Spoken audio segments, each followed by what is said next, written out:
Jannatning 8 ta darvozasi bo'lib, ularning har biri ma'lum bir solih amallarni ko'p qilgan insonlar uchun. Bob as-salot, namoz darvozasi.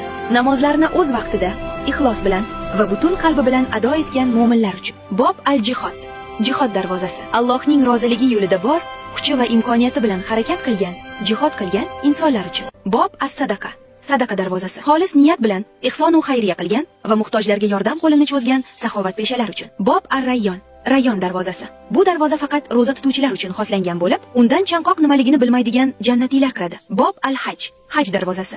Allohning chorloviga labbayka deb javob bergan va haj ibodatini mukammal ado etganlar uchun. Bob al-kozimin al-g'oys, g'azabni yutganlar darvozasi. G'azab kelganda o'zini tiya olgan va insonlarning xatosini kechira olgan bag'rikenglar uchun. Bob al-ayman, iymon darvozasi.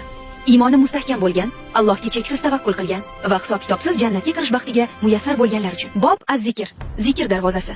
Tili ham, dili ham doimo Allohning zikri bilan band bo'lgan, tasbih va tahlilni kanda qilmaganlar uchun. Bu videoni jannatning 8 eshigidan birgalikda kirmoqchi bo'lgan eng yaqin insoningizga yuborib qo'ying.